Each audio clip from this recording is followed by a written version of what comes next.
Why choose a Sleep Number smart bed? Can I make my site softer? Can I make my site firmer? Can we sleep cooler? Sleep Number does that. Cools up to 8 times faster and lets you choose your ideal comfort on either side. Your Sleep Number setting. Enjoy personalized comfort for better sleep night after night. It's the final days of our Black Friday sale. Recharge this season with a bundle of cozy, soothing comfort. Now only $17.99 for our C2 mattress and base, plus free premium delivery. Prices higher in Alaska and Hawaii. Check it out at a Sleep Number store or sleepnumber.com today.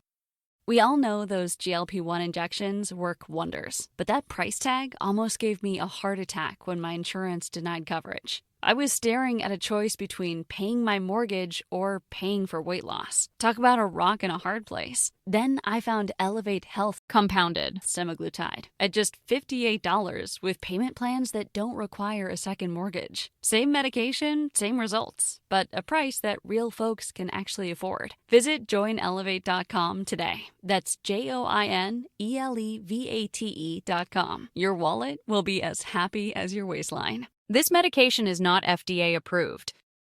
Are you newly single and about to go on a first date?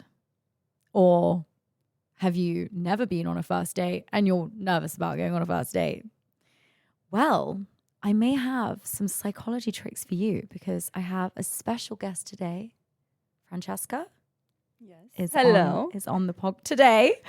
She is a psychology expert and psychology and dating, kind of. Or do you talk a lot about dating? I do talk a lot about dating. Well, don't we all? I do as well. That's my whole career. It's the most popular content out there. So exactly. And you're here on King of Hearts. It's Thank amazing you for having me. you on to talk all things psychology, to talk all things dating and psychology, and getting I kind of want a little bit of advice from you as well because I'm single. But firstly, what made you realize you were an expert in psychology and dating? Well, I've been really interested in psychology, body language, just like observing human behavior from a really young age. Like, I don't know if you know the series. I think it's called Lie to Me. And it's like, I think it's British. It's this British series that, you know, it's all about body language and interpreting it. And I was obsessed with it. Okay. And then I started reading books on like body language, on psychology. I started going to courses and I was really into it. Yeah. And I've always also been a really kind of sensitive and reflective child. Yeah. And I was just observing what was going on around me. So it was, you know, I started understanding like human behavior, you know, backed by all the courses and books I was reading. And then I went on to study psychology in university. Wow. Yeah, so it was just like, you know, and then I started doing life coaching as well. So getting a lot of experience through that. I love that. Talking about all different areas of life, not just dating, but, you know, anything that has to do with human behavior, psychology, you know, trauma, anything. Oh wow. Okay. So you know a lot. So maybe you can help me here. If you love me, let me fly away. Maybe I'll come back to you. Maybe I won't. So I've been single for nearly a year now, and yeah, I've been going through this, like, I guess with my audience as well, this kind of journey of self-discovery. However, I do feel like for a lot of my listeners as well, and for those who, you know, follow me, also either gone through a breakup, or now single and ready to date again. Yeah. And I feel like first dates in particular can be super stressful. Like, you know, you organize a date with someone and then you cancel last minute because you're so stressed. And I feel like I wanted to make an episode today based around first dates and also for myself to understand, like, you know, how can you handle first date jitters? How can you handle the nerves? And dating in general is quite nerve-wracking, you know? And like, you know, sometimes you can get into things with guys or girls and not necessarily be with them because you want to be with them, but because you're just so nervous and you want someone to love you that you're like, I'll just like accept anything. So I'm trying to do better this time as I'm in my single era. I want to do better and not end up in the wrong relationship again. I find that I'm often attracted to avoidant men.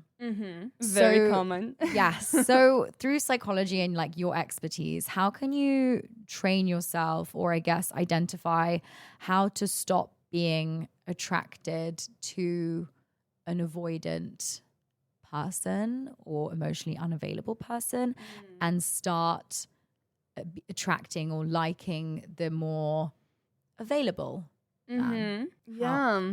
I think a lot of people are going through this.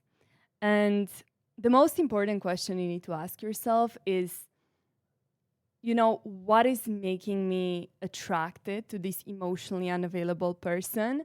And a lot of people don't realize this, but the reason you're so attracted to someone who's emotionally unavailable is because you yourself are actually emotionally unavailable. Yeah. Oh my God, I didn't want that answer, but yeah. Yeah, it's painful to hear. Yeah. Or, not easy to accept, because this maybe more conscious part of you is saying, wait, but I want to be in a relationship. I want intimacy. But you chose the person you chose for a reason. I mean, you could have gone for an emotionally available guy. Yeah. Why didn't you? So you are using them as an excuse, so you protect yourself from being vulnerable and emotionally intimate with someone. Okay. Because they're putting that wall. So, you can just blame them. It's not your responsibility. Yeah. So how can you, like, I guess, steer into changing that direction? Is that got to do with like, working on the relationship you have with yourself, I guess? Yeah, I mean, you have to be really honest with yourself, first of all, and realize that this is happening. Like, gosh, I'm scared of intimacy. I'm scared of being vulnerable. Yeah. And then once you become conscious, whilst you're in a relationship, you start to slowly open up. People think, you're either completely open, like completely vulnerable, or completely closed off. Right, So there's a spectrum. They swing between extremes, but it's a spectrum. And, you need to open up slowly, gradually. A healthy relationship is developed one bit at a time. It's like a tap, you don't open like the water full speed, you open it slowly.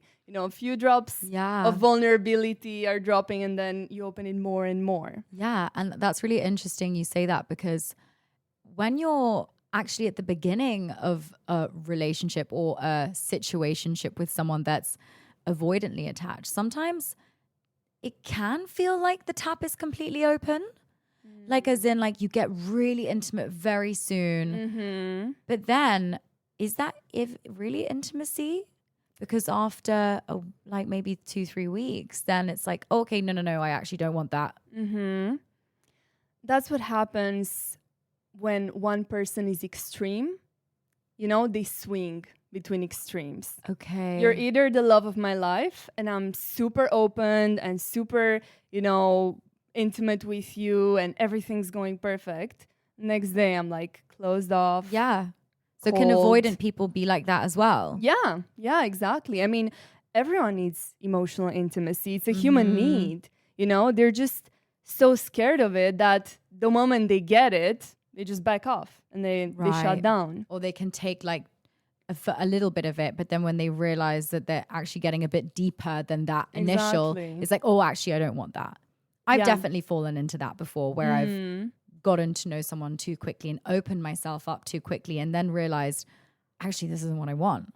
So actually, you're right. Maybe I am a little bit avoidant, and it's something that I need to work on. And in order to steer myself into an emotionally available relationship, I need to work on the relationship I have myself. And if you're listening right now and you also find yourself getting into that pattern, I guess you're right. It all starts with the relationship you have with yourself. A lot of times, you are avoidant with yourself as well. Like, you neglect your own needs, and you don't have that deep, intimate relationship with yourself. Yeah. You don't validate yourself. You don't have those warm, nice conversations with, with yourself, with your inner child. You neglect your needs. Or it can also be simple things like, small things throughout the day, like I want to drink water and I'm thirsty, but I'm still working for like 30 more minutes and I'm completely neglecting that. So, you yourself aren't really taking care of yourself either physically or emotionally. Yeah. So it starts with changing that, Yeah. changing the relationship you have with yourself, having a more loving relationship with yourself. Because, when you understand that you deserve love and you start loving yourself, you're not going to be attracted to people who don't give that to you anymore. You're not going to be attracted to avoidant people. Yeah, I'm going through that now. I definitely think I had a time in my life, and actually this is kind of my 2025 goal, is to have more fun, because I'm such a workaholic and I can, I guess, abuse myself and neglect myself by working so much to the point of burnout. That's not loving myself at all. And I feel like, a lot of people go through that, and that's neglecting. And this year I want to, still work, but know when it's time to say no. Exactly. Having boundaries and limits with yourself. It's uncomfortable though, but I'm learning slowly to say no to like work events, or saying no to like, I'd rather go to Brazil for carnival than stay and work for Paris Fashion Week, but it's a sacrifice. I'm happy to hear that. Yeah, I'm trying. And it's a process. But yeah, a lot of people are really harsh on themselves. And yeah, I'm super harsh on myself. So, these things usually come from childhood. So, if you had a parent or parents which you felt that were only giving you love or validation when you were performing, for instance, and when you were doing something well, then you start having that kind of relationship with yourself. Like, you don't love yourself just because you are, which is, it's your right. It's your birthright as a human being. You are valuable and precious as a person just because you exist, and parents are supposed to make their kids feel like that. But a lot of parents, most parents, I would say, aren't emotionally intelligent enough to do that. Yeah. So they'll only praise their children or validate their children when they're doing well, when they're performing. Okay. So then you become an overachiever. You become, overperforming person because that's how you think you'll get love or you'll feel worthy of validation. Yeah. I feel like a lot of women can relate to that one, having to overperform in order to feel valuable. We're just going to take a pause there and we'll be back after this break. But I feel like once you get to that point of really loving yourself, and I guess me changing the way that I view myself and being easy on myself, then it comes down to dating again, Yeah. And when dating again comes to first dates. And I have a few questions for you about first dates and how, kind of to navigate the nerves of that, because I get so nervous. Again, it's the overperforming and the pressure of that. Yeah. And the pressure of being wanted and also the fear of rejection. So, sometimes I just won't go on a date because I just would rather avoid even the option of rejection. Wow. How would you say is the best way, if you're someone that's quite anxious, to like prepare for a first date? Some tricks like that you can do, like psychology tricks to help you calm down and kind of prepare yourself so that you're not super anxious. Well, you have to realize that the reason why you're anxious is because you're putting so much pressure and you're putting so many expectations on this date. Yeah. I mean, and a lot you of need to take them off. Well, a lot of us, we go on a first date kind of already thinking that your husband or already having envisioned the kids, and it's a lot of pressure. And you end up disappointed. Yes. Most of the times because they're not the one. Yes. So it's this mindset switch where you have to take off all the expectations, all the pressure, and go into the date like, okay, let's see what happens. If it doesn't work out, that's fine. I know I'm a pretty girl. I'm intelligent. I'm valuable. I know I'm a catch. I know I'll find someone else. I'm not going to be alone forever. So, kind of take off the expectation and go into the date with curiosity. Okay. And, don't try to find your husband necessarily on a first date. Because that's a lot of pressure. Try to just see, do I like this human being? And if not, or you're not convinced if you like them or not, just go with curiosity and, I'm learning about a new person today. Interesting. Like, have fun. I don't know. Yeah, take the pressure off of it. Yeah, absolutely. Okay. And how would you say, like, obviously, because you're a psychology expert, how can you make yourself more attractive on a first date? Like, how can you make yourself feel more magnetic, I guess? So there's a couple of things you can do to become more magnetic and attractive on a first date. And one of them is having like a strong, secure sense of self. And not trying so hard. We were talking about doing too much and overperforming, overdoing. Saying too much as well, oversharing. Oversharing, overdoing. So, especially when you're young, like you think you're not good enough and you have to be anything else but not yourself. So I don't know, you see stereotypes on Instagram, you see a girl and you see her getting all the guys and you think, I need to act like that or look like that in order to be attractive. Right. I can't just be myself. That's not attractive. Okay. Or you're not very secure in yourself. You're not able to validate yourself. So when you go into a date, you're starving and looking for validation. Right. So I've been there. We've all been there. Yeah, we've all been there. We've all been there. Yeah, to be honest. So it's like you're trying to get something out of that person. Right. It's like me, please like me. It feels desperate. Yeah, exactly. And you're going in with this energy of desperation. And that's repulsive, It's like you're going hungry. And what's really attractive is when you're full, when you're fulfilled, when you're okay with who you are. You can relax into yourself and you embrace yourself, your shortcomings, your, good parts, bad parts. And, you're not perfect, but you embrace that. And what about like body language? How can you position yourself, even physically on a first date, that not only is going to make you feel more relaxed, but also make you look more confident, at dinner or at drinks? Yeah. So first of all, slow down your breathing, breathe more slowly because that slows down your pace and your body language, becomes more relaxed and it transmits this energy of comfort and confidence. So try to just have relaxed and open body language. Okay. If you have to like lean back in the chair, transmit this message that I'm laid back, relaxed, Literally. I'm not like shrink down trying to impress you. I'm just like taking up space. I'm relaxed. So imagine, how would you act if you were in the company of your best friend? Okay. How would your body language be? And have that, Okay.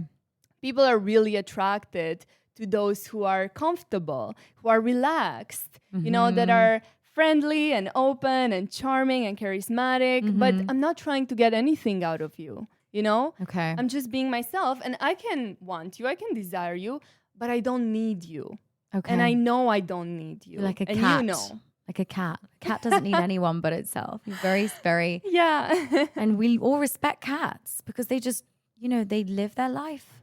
Exactly. They walk around. If they want you to touch them, they'll allow you to. But if they don't want you to touch them, they will leave. Yeah, exactly. Talking about cats and animals and children, they're in this state of hyper presence as well. And that's another really attractive thing. Just being present in your body, feeling yourself, enjoying yourself, just living life. Okay.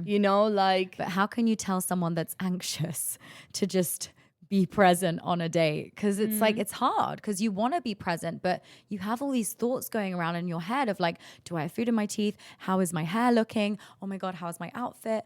Like, how can you just like, I wish you could just turn the thoughts off on a date.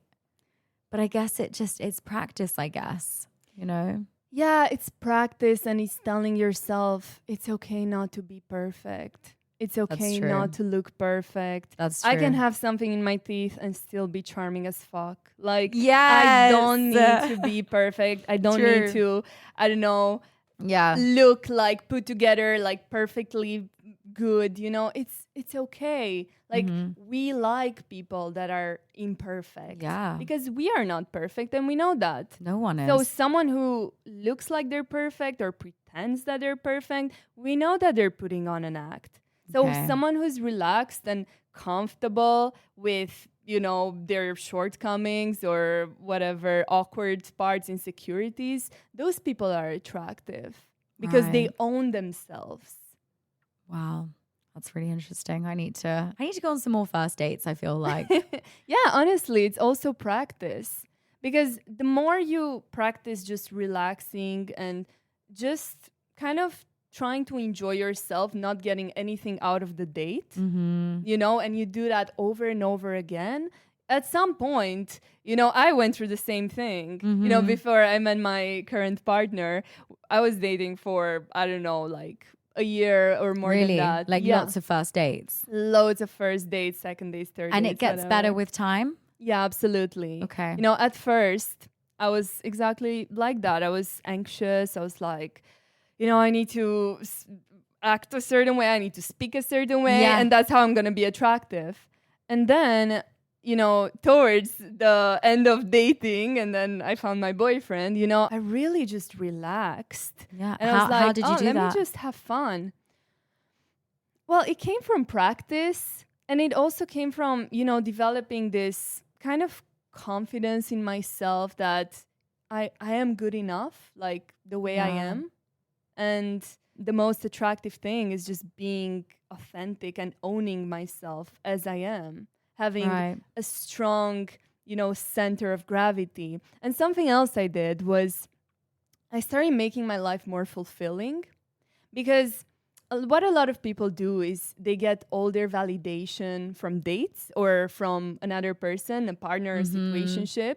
You know, so of course you become so anxious and dependent on those things. You know, if you get your connection, your, I don't know, need for adventure, your From that other playfulness, person. your, you know, that person is satisfying your loneliness, like you're getting everything from that person. Yeah. You know, it puts so much pressure on It does, yeah. But if you have, you know, different sources of connection and validation, you know, you have friends you can talk to. Even solo dates. Solo dates, you know, you can take yourself on a trip. You Yeah. have hobbies. Like I got into reading, for instance. I love reading like romantasy books. Wow. Yeah. So, you know, little things like that that fill you up so you don't need that person. Right. You know, you have a schedule, Exactly. a life that you enjoy.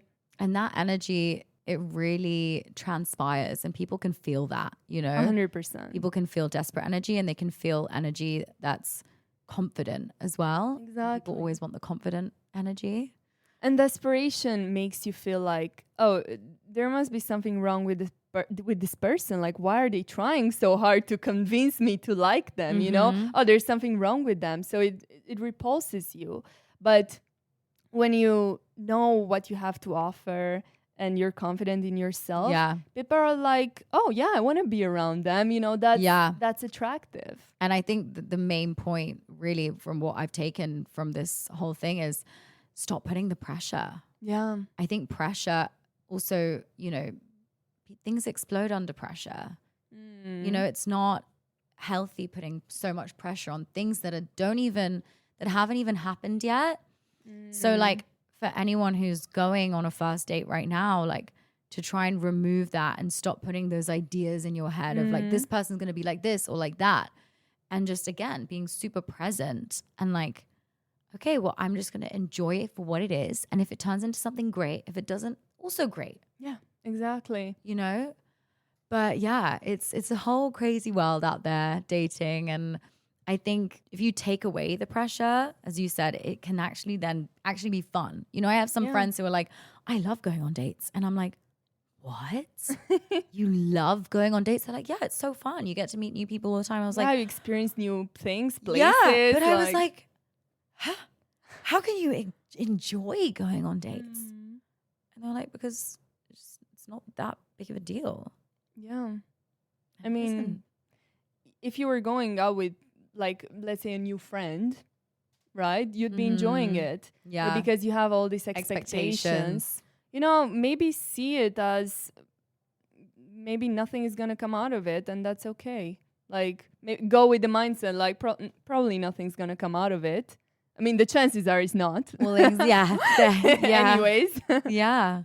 So just like remove that altogether. Like, oh, nothing's going to come out of it. Might as well enjoy myself. Yeah. And if it does, then it's a pleasant surprise. Yeah, I guess practice detachment from outcome.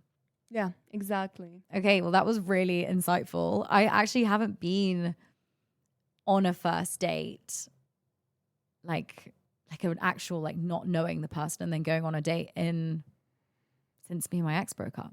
Really? Yeah. So I'm very much on the nervous side of things. Like I'm doing the solo thing right now, which is I'm taking myself to the theater. I'm taking myself to the spa. But, you know, I'm going to have to one day get back, you know, and go on a date, you know? Mm-hmm. But I guess I'm just delaying it out of, again, the pressure of finding the husband, you know? Mm-hmm. You're just reminding me and everyone who's listening that it's like, it's not that big of a deal. And the more big of a deal you make out of it, the more disappointed you'll be, you know? And just being aware that dating is a numbers game. Like, you're not going to find your husband on your first date. I mean, you know, chances are very, very low. Yeah. You know, like, you have to go through a lot of people until you find the one. And until you do, just have fun, you know, just relax, take the pressure off, enjoy. Yeah. You know, I've discovered so many new restaurants like while dating. Oh, God. You know, like, just see it as, oh, I'm experiencing something new. Yeah. And take it as that. Or I'm learning about a new culture, about a new person. You know, so take it as, oh, I wonder how this person's gonna be. Okay. Now I have more confidence, I feel. And I feel a bit more relaxed. And if you're listening and you also feel a bit more relaxed and this has helped you get ready for your first date, good luck. Let's all get out there. And even if you're not ready still, like, I don't know if I'm ready yet, but I guess knowing that, you know, there's no pressure. Exactly. And don't expect anything. And if you expect nothing, you'll be pleasantly surprised. If you expect everything, you're immediately going to be disappointed, especially from someone you don't know. Exactly. So thank you so much for coming on and sharing your insight. Thank you for having me. Psychological tips and tricks.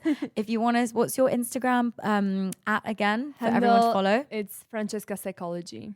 Francesca Psychology on TikTok as well. Same? TikTok, YouTube, Instagram. Perfect. Everywhere. If you want any tips and tricks or some more advice on how to be magnetic and be attractive and get everything you want in life, give her a follow.